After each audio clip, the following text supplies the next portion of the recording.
आता मी सांगतो त्या सुद्धा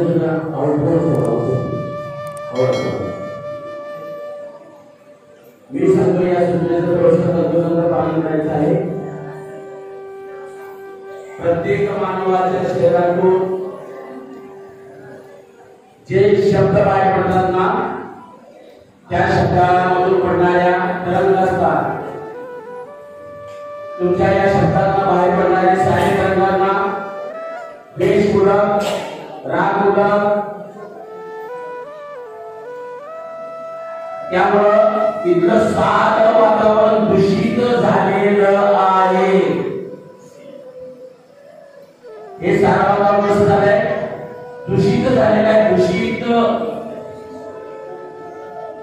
त्यामुळे तुम्हाला शुद्धीकरण जर करायचं असेल ना तर तुम्हाला कमीत कमी दुपारच्या 2 वाजेपर्यंत मी सांगितलेल्या सूचनेचं तंतोतंत पालन करावं लागणार आहे। पहिली सूचना, तुम्ही एकमेकाला स्पर्श करून बसू नका। न बोलता एकमेकाला स्पर्श करून बसू नका।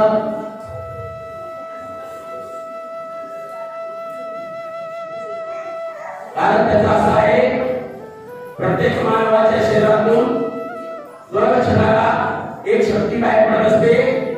त्या शक्तीचं नाव आहे गणशक्ती आणि ऋणशक्ती।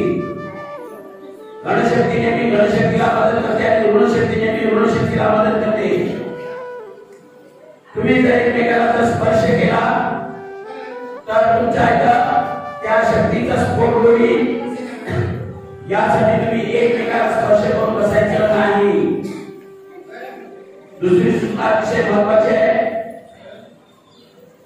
तुम्हाला या ठिकाणी आर्य मौनचं पालन करायचं आहे। आर्य मौन म्हणजे काय जरा नीट का? काळेनी, वाचेनी आणि मनानी तिन्ही गोष्टी तुम्हाला बोलायचं नाही। तोंडाने तर बिलकुलच बोलायचं नाहीये, शरीराने सुद्धा बोलायचं नाही। बघा ते आमच्या बोलायला लागल्या। तुम्ही शरीराचा कोणताही भाग हलवला, तुम्ही साधा बोट जरी एवढा हलवला तरी तुम्ही बोलला।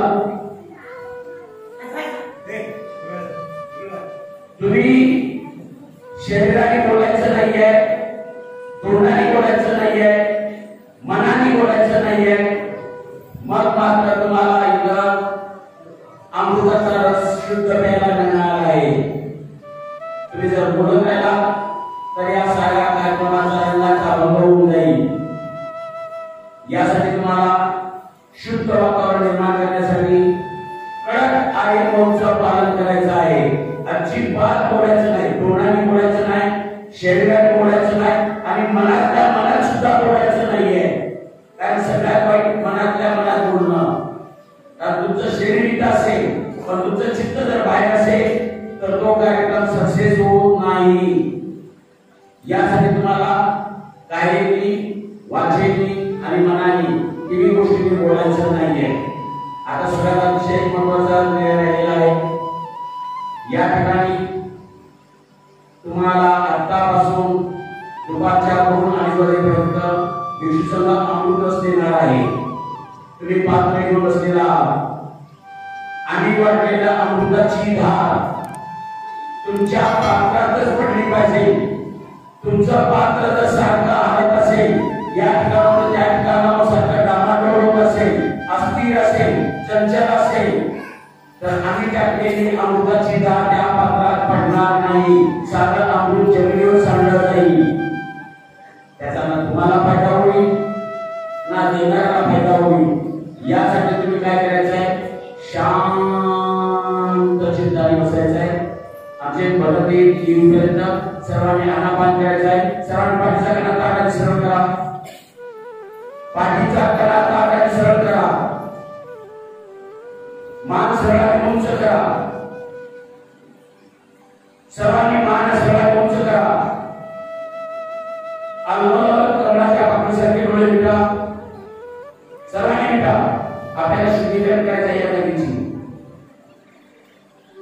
सर्वांनी डोळे झाकायचे. आपला जो येणारा नैसर्गिक श्वास आहे, जो आपोआप आत येतो आणि आपोआप बाहेर जातो, त्याचं सूक्ष्म निरीक्षण करण्यासाठी तुम्हाला आत जाणारा श्वास आणि बाहेर येणारा श्वास त्याचं निरंतर एकसारखं दर्शन करायचं आहे, त्याचा अनुभव करायचा आहे, त्याला चित्ताद्वारे पाहायचं आहे. काय दर्शन करायचंय? जो श्वास आत जात आहे त्याला यथाभूत जसा आहे तसा पाहायचा आहे. जो श्वास बाहेर येत आहे त्याला यथाभूत जसा आहे तसाच पाहायचा आहे. काय जाणायचं आहे? श्वास आत जात आहे त्याला जाणायचं आहे, श्वास बाहेर येत आहे त्याला जाणायचं आहे, त्याचं दर्शन करायचं आहे. काय दर्शन करायचं आहे? श्वास जाताना कसा कुठं कसा कसा आत जात आहे त्याचं दर्शन करायचं आहे. बाहेर येताना कसा कसा स्पर्श करत आहे त्याचं दर्शन करायचं आहे. तुम्हाला त्याचा अनुभव करायचा आहे, निरीक्षण करायचं आहे, परीक्षण करायचं आहे. काय निरीक्षण आणि परीक्षण करायचं आहे? तुम्हाला जो श्वास आत जात आहे त्याचं निरीक्षण करायचं आहे, जो श्वास बाहेर येत आहे त्याचं निरीक्षण परीक्षण करायचं आहे. जोपर्यंत तुम्ही इथली शुद्धता करणार नाही तोपर्यंत हा कार्यक्रम सुरू करता येत नाहीये.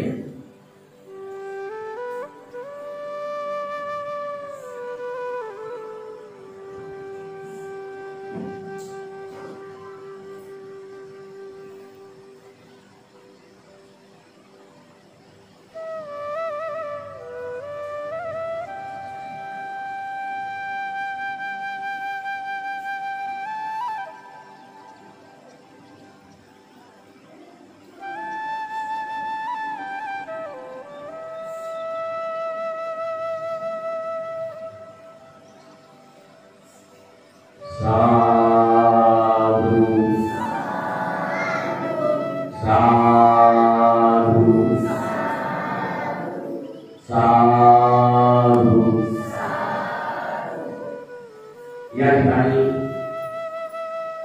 फक्त केवळ 2 मिनिट माझ्या हातामध्ये माईक राहणार आहे. त्यानंतर साई सूत्र महादेव प्रज्ञा मोदीजी यांच्याकडे ते सूत्र सोडवणार आहे, पण त्याच्या अगोदर थोडीशी सर्वांना शिस्त लावायची आहे. मी सांगितलेल्या शिस्तीचं तंतोतंत पालन करायचं आहे. पहिल्यांदा ज्या वेळेला 5 महिला उडावतील त्यावेळेला फक्त 5च महिला उडायचं आहे आणि अगरबत्ती मेणबत्ती लावायची आहे.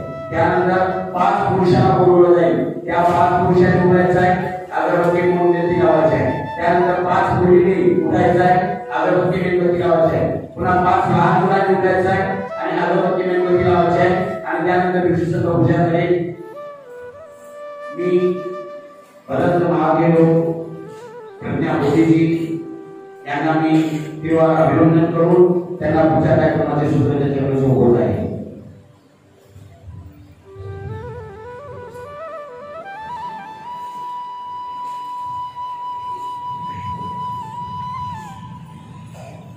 विश्ववंदनीय महामानव शांतिदूत तथागत भगवान बुद्ध, महामानव बोधिसत्व डॉक्टर बाबासाहेब आंबेडकर यांच्या प्रतिनिधित्व या ठिकाणी या तक्षशिला बुद्धविधानामध्ये आदरणीय पूजनीय भिक्खू संघाच्या हस्ते या ठिकाणी पुष्प धूप दीपावली या ठिकाणी पूजन होईल.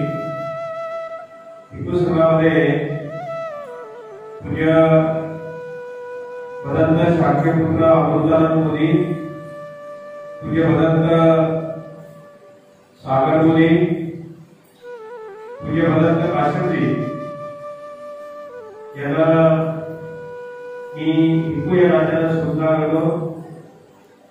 तक्षशिला बुद्धविहाराच्या सर्व उपासक उपासिकांच्या कमिटीच्या वतीने या गावच्या वतीने विनंती आहे की आपण महाकारुणिक तथागत भगवान बुद्ध महामानव बोधिसत्व डॉक्टर बाबासाहेब आंबेडकर यांच्या प्रतिनिधी या ठिकाणी पुष्प धूप दीपावली पूजन करा.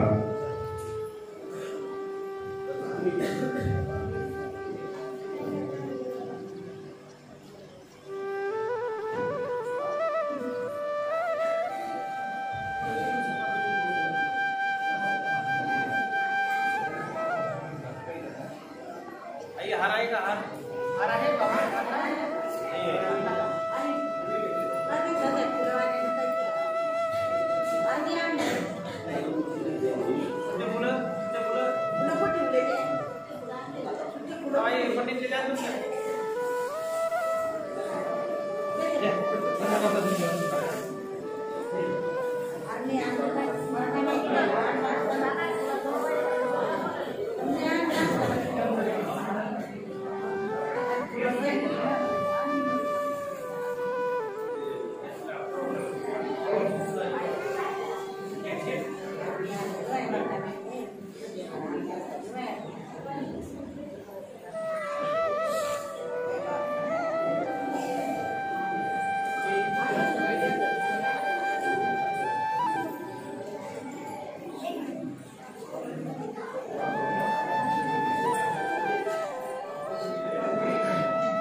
त्यानंतर तपशिला बुद्धविहार आणि सर्व परिसरातील उपासक उपासिकांच्या वतीने सुद्धा या ठिकाणी महाकारुणिक भगवान महामानव बोधिसत्व डॉक्टर बाबासाहेब आंबेडकर यांच्या प्रतिमेचं करण्यात येईल। या ठिकाणी नाव कोणाचंही घेतले जाणार नाही, नाव कोणाचंही पुकारले जाणार नाही, कारण आपल्यामध्ये नावासाठी फारच वाद निर्माण होतात आणि म्हणून या ठिकाणी नाव कोणाचे घेतलं जाणार नाही। महिला मंडळापैकी 5 महिला 5 सर्वांच्या वतीने असं नाही म्हणजे पाच केले त्याचे नाव नोंदणी करणार असं नाही, सर्वांच्या वतीने फक्त 5 महिला समोर येतील।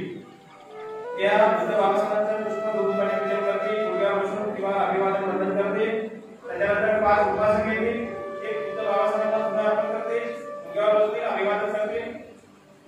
त्याच्यानंतर 5 मुली येतील आणि 5 मुली झाल्यानंतर परत 5 मुले येतील। असे 4 विभागामध्ये बुद्धांची पूजा होईल। तर 5 महिलांनी सर्व यायचं आहे।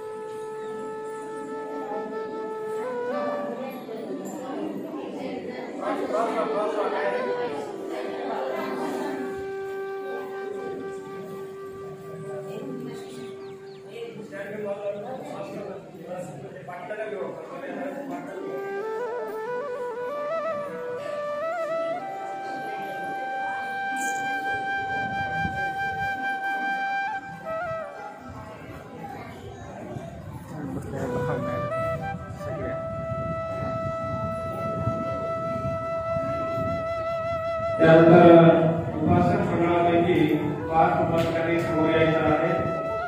आपल्या सर्व उपासकांच्या वतीने सर्व उपासकांच्या वतीने 5 उपासक समोर येते आणि बुद्ध बाबांच्या प्रतिमेचे पूजन करते.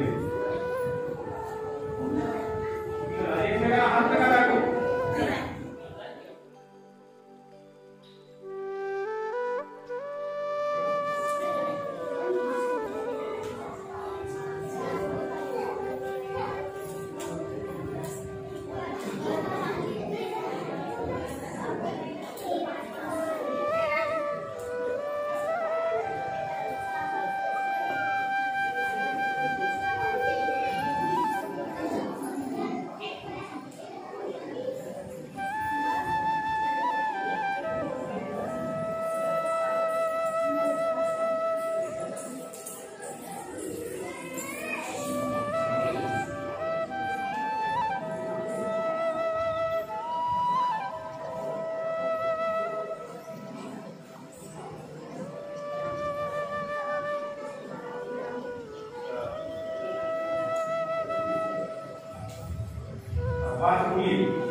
सर्वांचे हात जोडा. सर्वांचे हात जोडून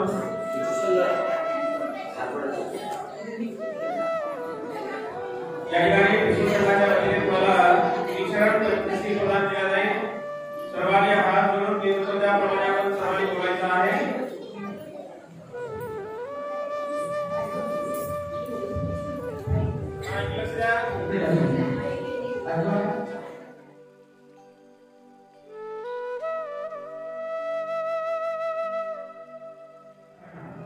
अरहं सम्मा सम्बुद्धो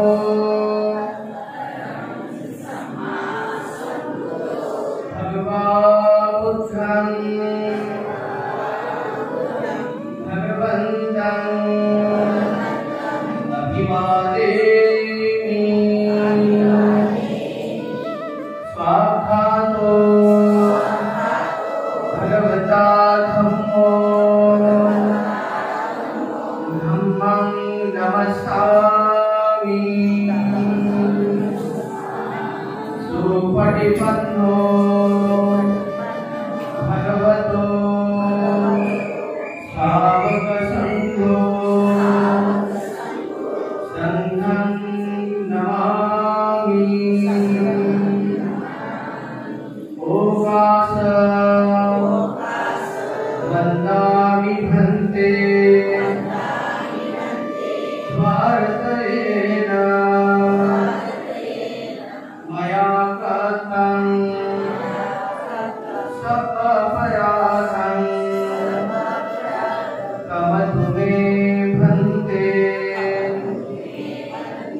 तुदीयम्पि ओकास वन्दामि भन्ते भारतेन कृतं सर्वं अपराधं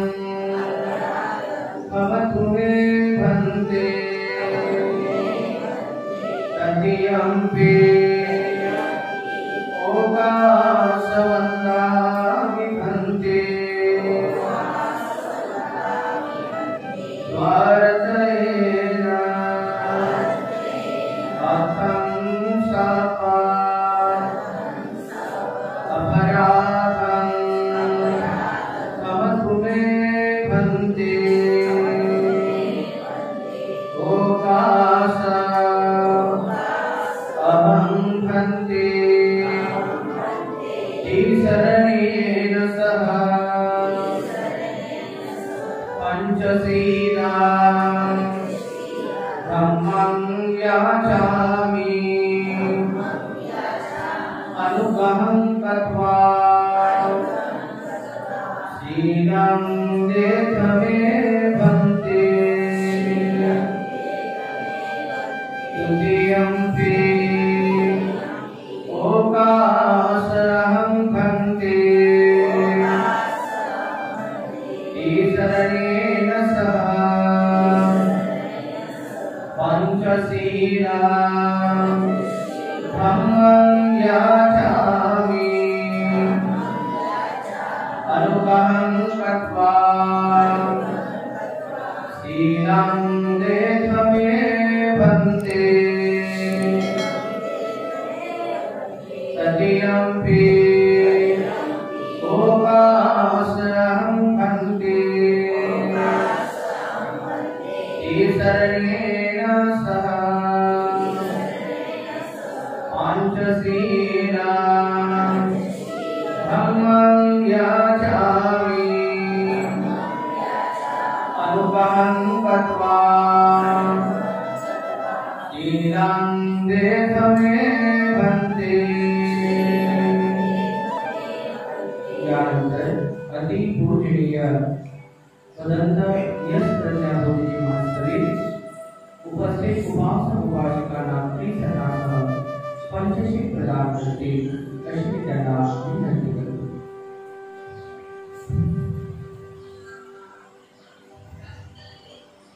यमहं वदामि तं वदेम नमो तस्स भगवतो अरहतो सम्मा सम्बुद्धस्स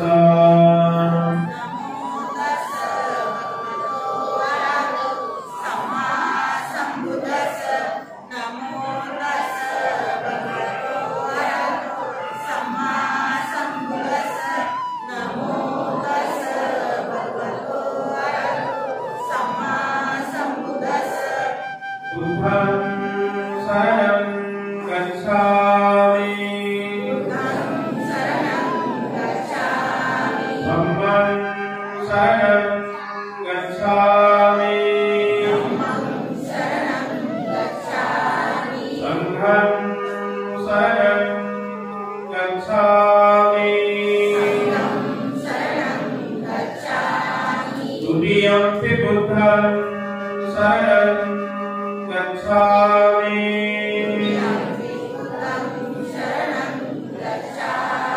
तुतीयम्पि धम्मं शरणं गच्छामि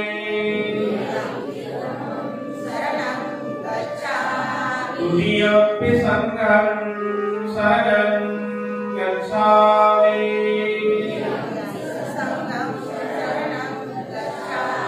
तदीयम्पि बुद्धं शरणं गच्छामि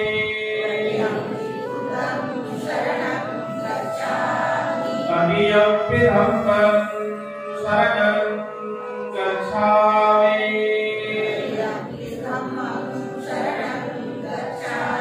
तदीयम्पि संघं शरणं गच्छामि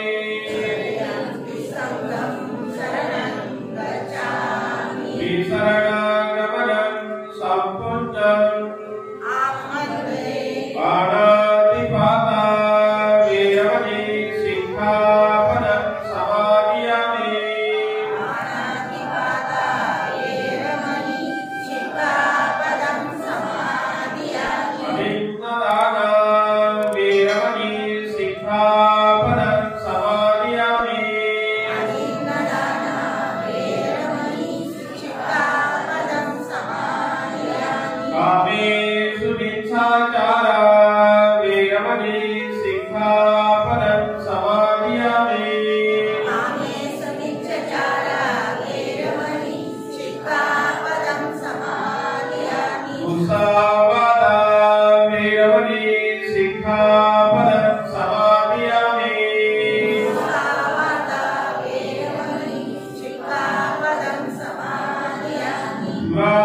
श्रीशरणेन सदेव पंचशीलग्नं साधुकं सुरभितं कत्वापमानेन सम्पादेत साधु साधु साधु बुद्धं नमामि धम्मं नमामि संघं नमामि अहं वन्दामि सर्वदा अहं वन्दामि सर्वदा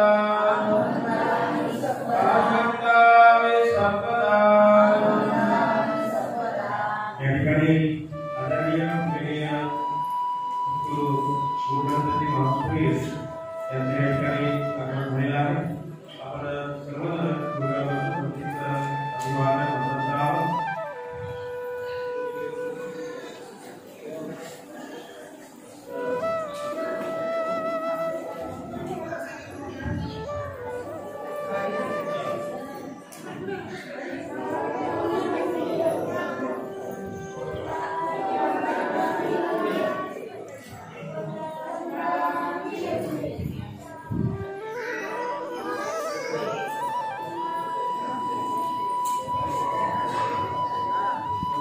अशा प्रकारे आपण वरिष्ठ भिक्षूंचं या ठिकाणी सर्वांनी अभिवादन केलेलं आहे.